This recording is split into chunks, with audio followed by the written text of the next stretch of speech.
We deal now with secondhand stories about the Titanic. We have to, because this was the last survivor of the Titanic, Melvina Dean. Now, Melvina Dean died in 2009. She was 97 years old. And she used to go around to gatherings like this, talking about what happened that fateful evening of April the 14th and the early morning hours of April 15th. She used to tell everybody about her experience on the Titanic, which was interesting because Melvina Dean was 2 months old when she was on the Titanic. And so I doubt that she had any cognitive memory about exactly what happened, but of course was told by her parents. Back in 1972, I was the news director of WILK Radio, and I was working part-time for Channel 16.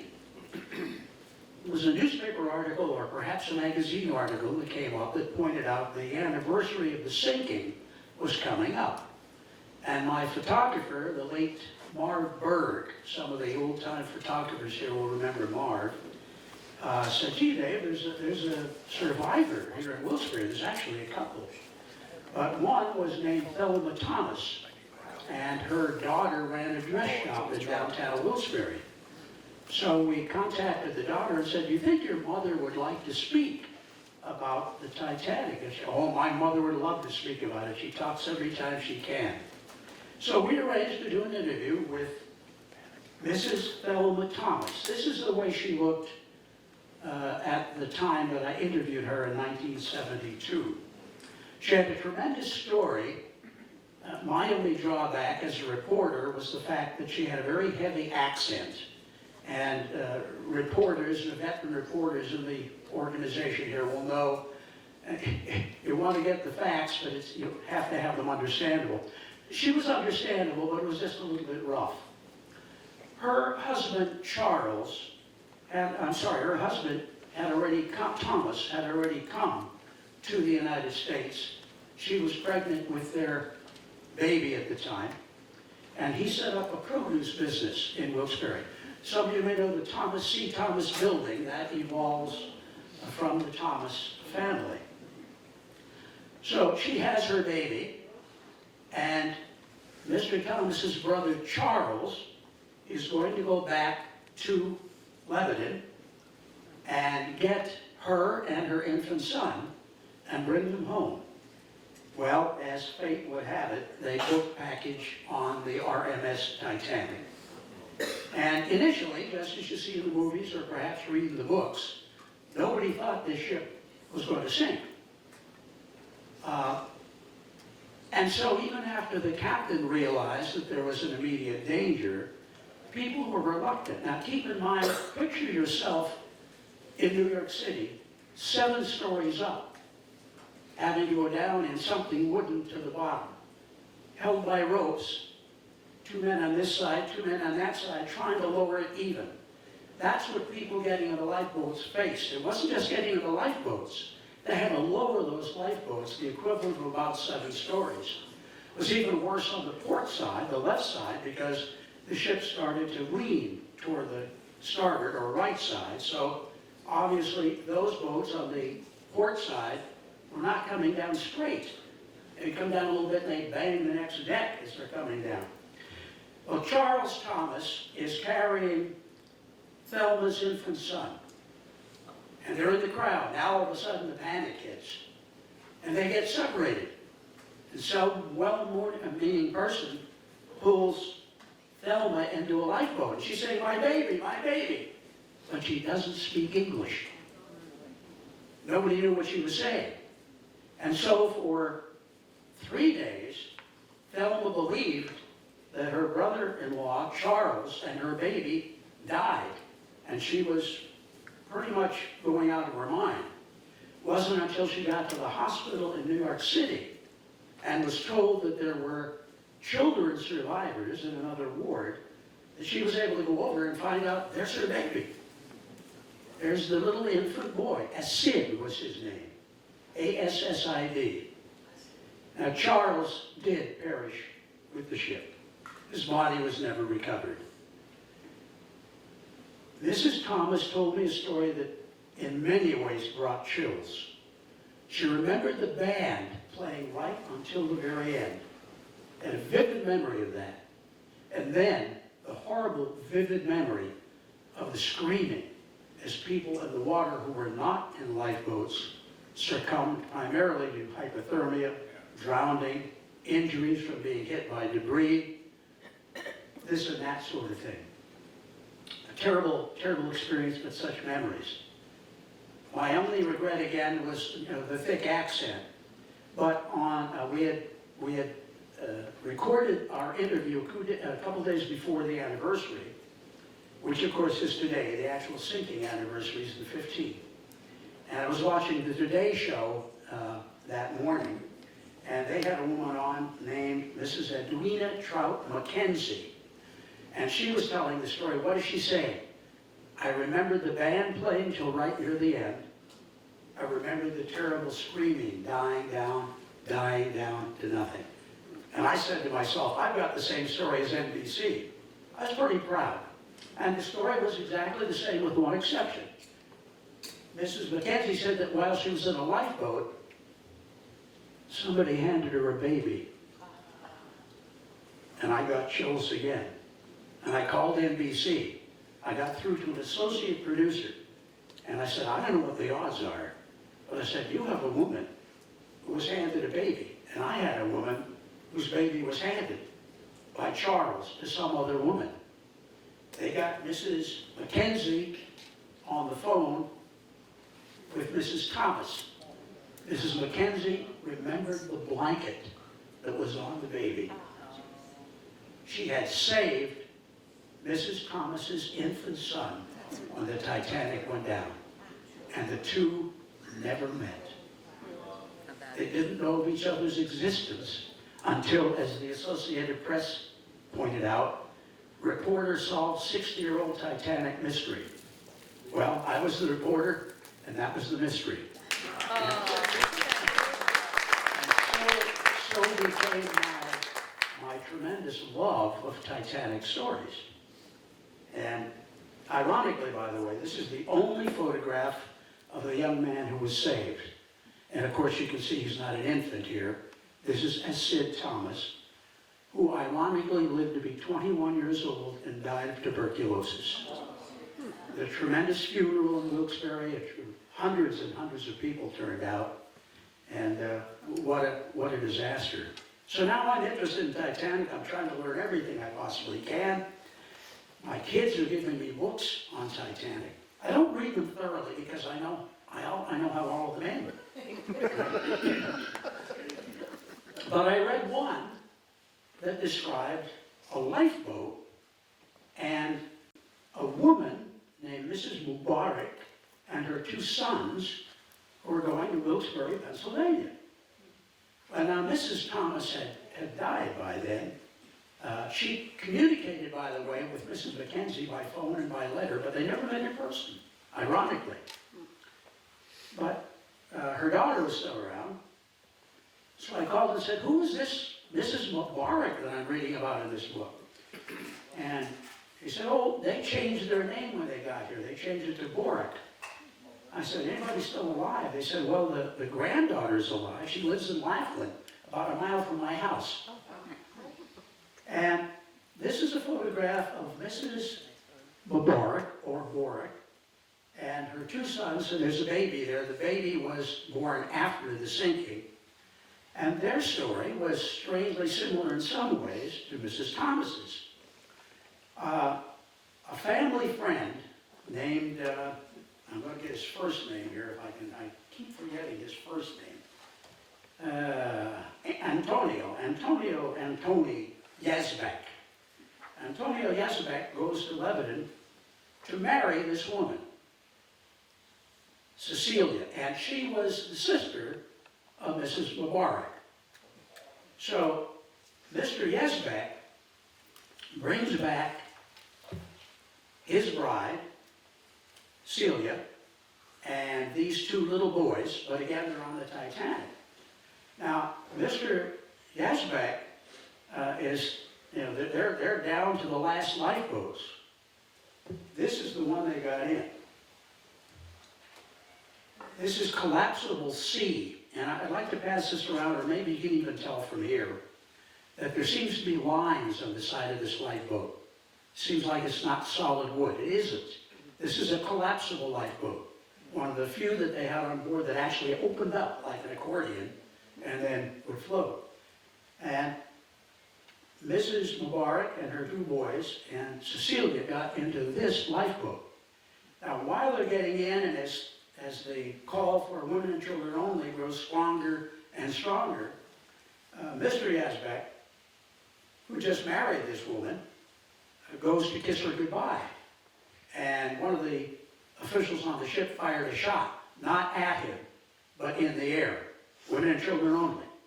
And so Mr. Yazbek did not get in this lifeboat with his wife or her sister or those boys. What's especially interesting about that is that this guy did get in that lifeboat. This is J. Brooks Ismay, president of the White Star Line. In essence, the owner of the Titanic. He got in that lifeboat.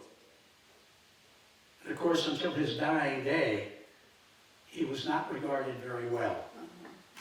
Now, he argued, when he did speak at all, that he was setting an example for people that they should get in the lifeboats. Well, by then, most of the lifeboats were gone.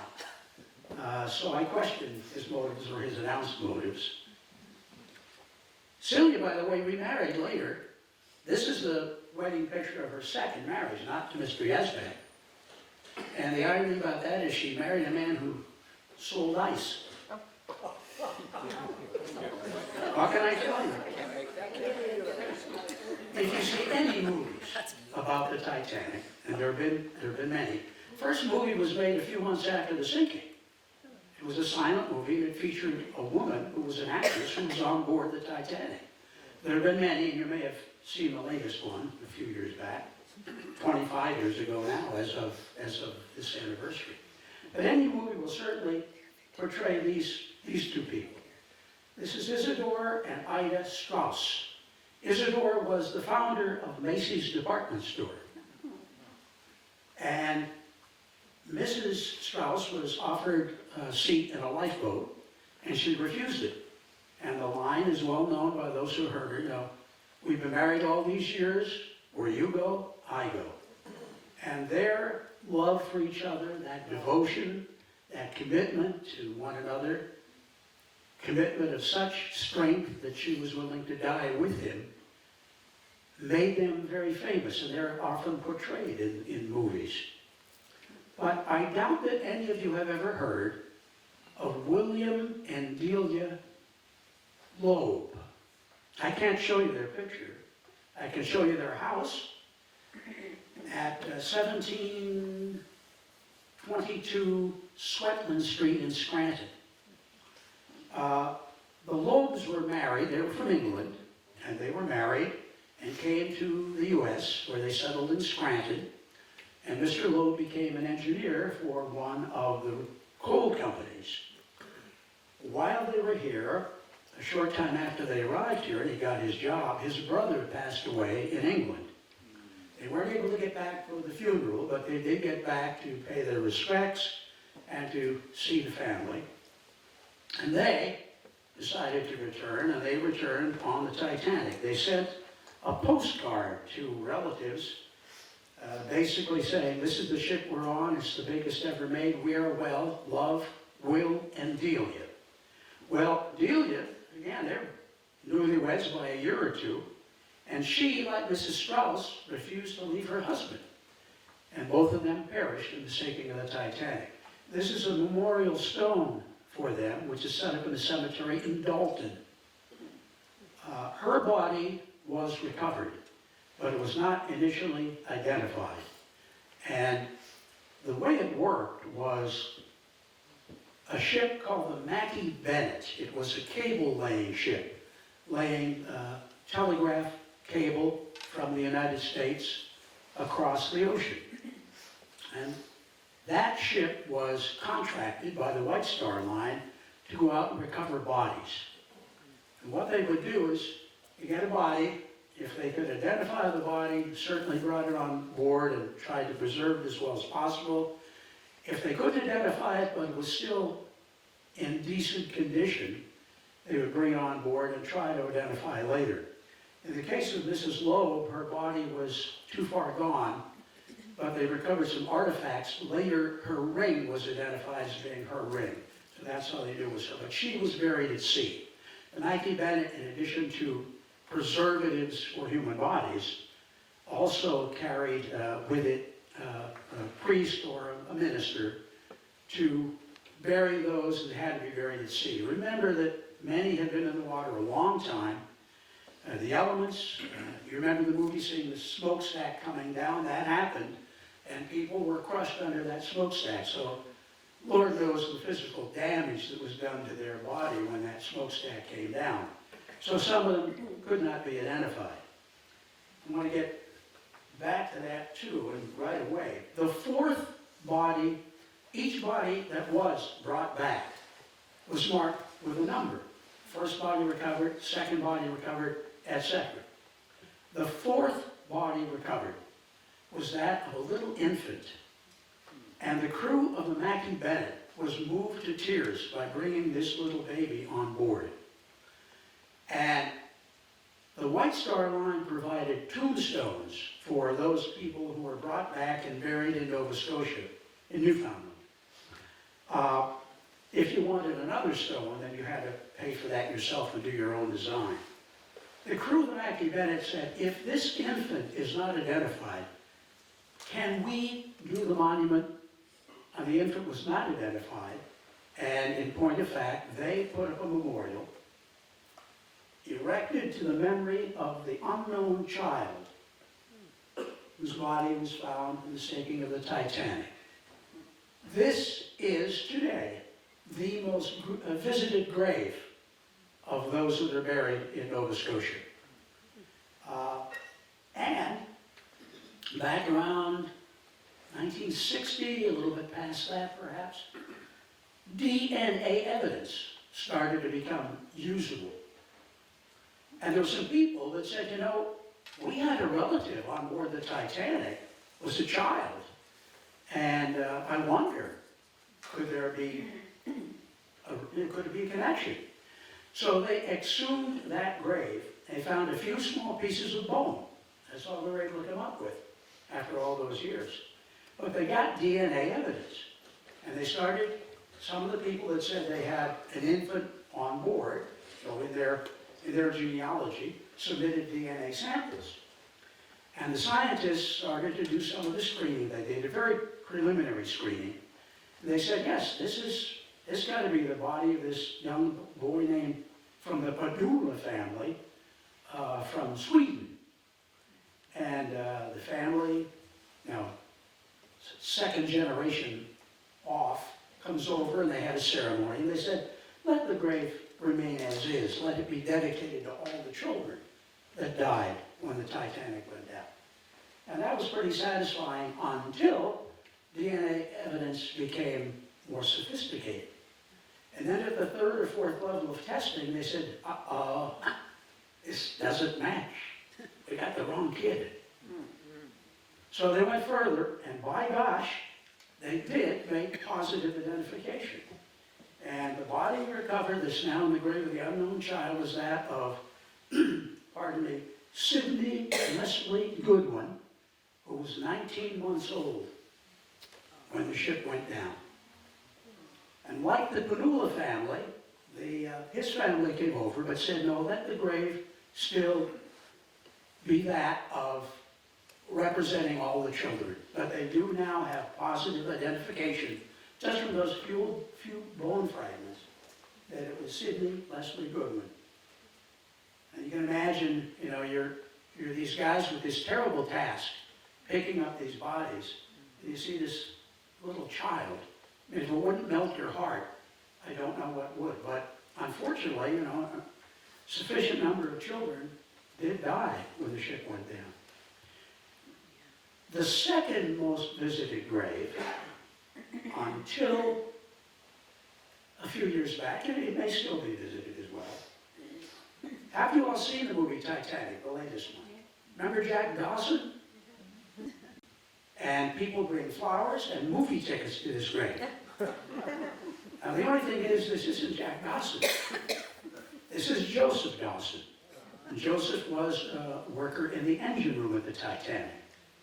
But I'm told by the gentleman that escorted us through the cemetery that a lot of these flowers and movie ticket stubs are left by younger women who tend to think that perhaps Leonardo DiCaprio is entombed in this spot, which of course is not the case. The sub-stories about Titanic are so amazing. Who has not heard of Molly Brown? There's Molly Brown over here. And her husband, J.J. Now, they were estranged. They had broken apart a few years before the Titanic went down, which J.J. was probably pretty darn happy about, because she may have survived and he may not have. So the unsinkable Molly Brown and her husband, J.J. J.J. Brown from Waymart, Pennsylvania. Went to school in the city of Pittston. But how many people know that? You know, it's and they're buried together now. I don't know that he would have liked that. She said she was unsinkable, and he said she was too stubborn, nothing could sink her. When I talk to the kids about the Titanic, I often ask them if they know about Willy Wonka and the golden ticket. And everybody knows about Willy Wonka and the golden ticket. Well, this is a golden ticket to Titanic. Only it's not a ticket, it's a receipt for a ticket. Bought by a man who got called back early and consequently didn't go. A fellow you may know named Milton Hershey. So, because he got called home early, we have Hershey Kisses. We might not have had them if it were not for that. As I said, my grandkids give me books all the time, and I skim through them. And they're basically the same stories, and some of them take the same main stories and replay them pretty darn accurately, which makes me believe that most of the solid stories we hear about, like the Strausses, are pretty darn accurate.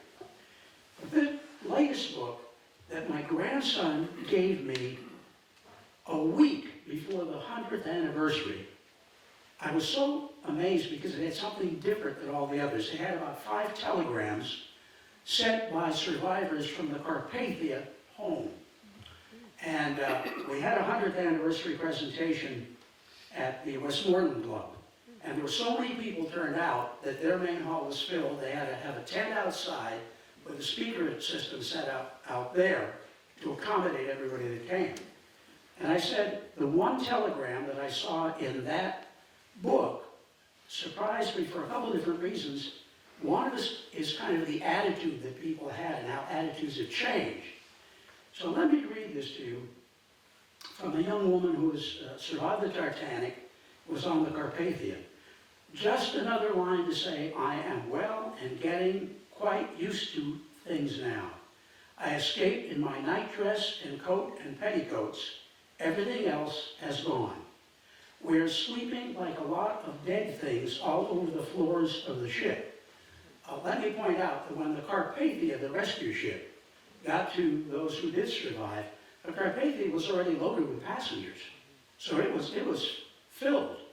So many of them had to make room for the people coming out of the lifeboats from the Titanic.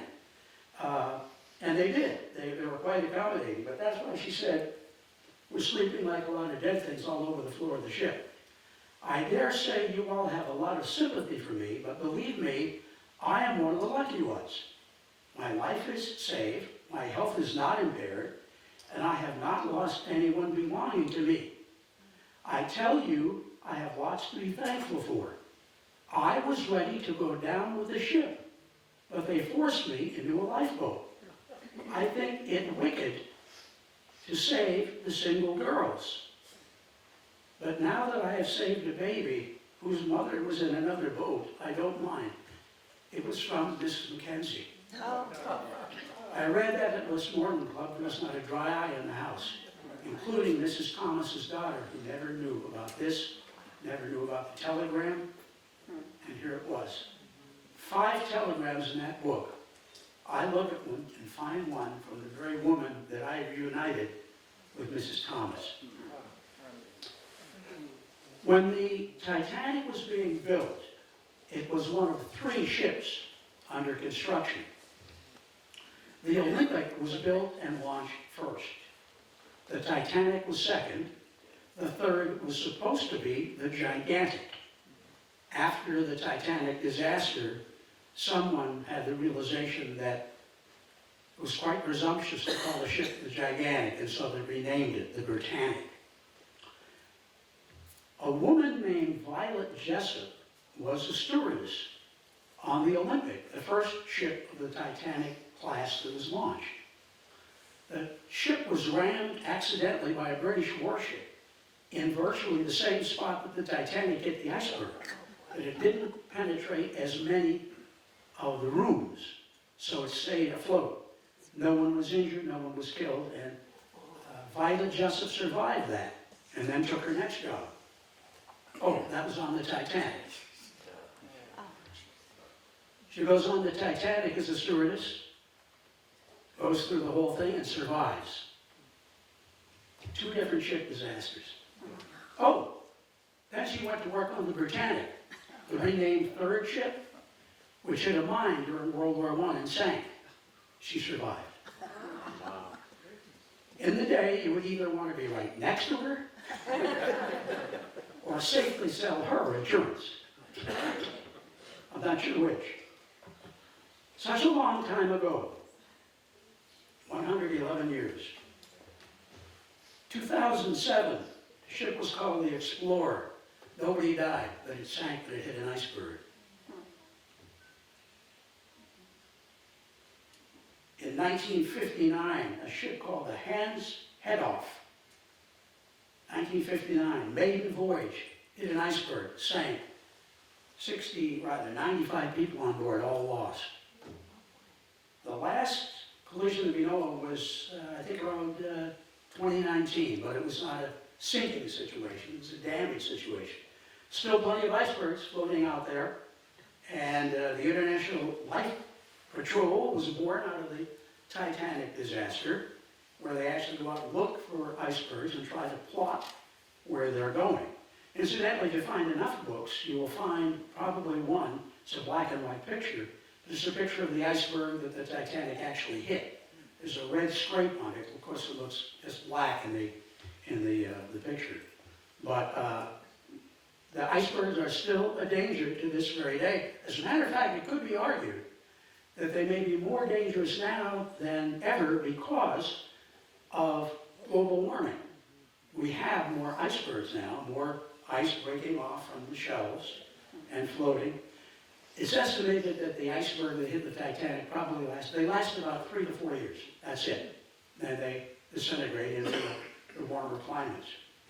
If you want to know more about Wilkes-Barre, people coming to Wilkes-Barre and Titanic, I strongly recommend this, which you'll find at the Wilkes-Barre Historical Society. It's a book by Bill Lewis, who's quite a great historian, and he actually mapped out a lot of the history of the people who were coming, including the Thelma Thomas episode and everything. Now, you ask kids, and I'm often asked to speak before kids, about what's the greatest sea disaster? And you're inevitably going to hear the Titanic. It is not. And research on that really shocked the heck out of me. Right before World War II started, the Germans were building a massive ship. It was to be called the Adolf Hitler. At that time, as it was under construction, a young Jewish boy assassinated the German ambassador to, I believe it was Sweden, either Sweden or Switzerland. The German ambassador's name was Wilhelm Gustav. Now Hitler, thinking he could use this as propaganda, how bad these Jewish people were, they assassinate this man. So they named this ship the William Gustav. At the end of World War II, the William Gustav was floating across the Baltic Sea with soldiers and immigrants trying to escape some of the war fronts. A Russian submarine captain spots this ship. I see a hand. Anybody here know the name Wilhelm Gustav? Anybody know the story? Okay. You know the story. There's a great book, Salt to the Sea. Okay. We have one in this group that knows of the William Gustav. And yet, if you look it up, you can find the words written on each of the 3 torpedoes that were fired at that ship. There's that much information on it. The ship is hit, ship is sunk. And there are a few survivors too. But between 9,500 and 10,000 people died when the William Gustav went down. The greatest sea disaster of all time. One person in here to know about it. Why? Well, it's the end of World War II. Everybody that died was German. Not too many people liked the Germans about that time. The Russian submarine captain, who might have been heralded as a great warrior, was a drunkard. And the Russian government did not want to promote him in any way, shape, or form. Along with the fact that maybe somebody might be a little upset that nearly 10,000 people were killed. But if you get a chance someday and you're interested in looking at it, I recommend looking up the William Gustav. I would be glad to try to answer any questions that I have, but then I want to get home, because there's a lot of fiction about the Titanic, and some of course is not all fiction. I plan to go home and complete a sketch I'm working on.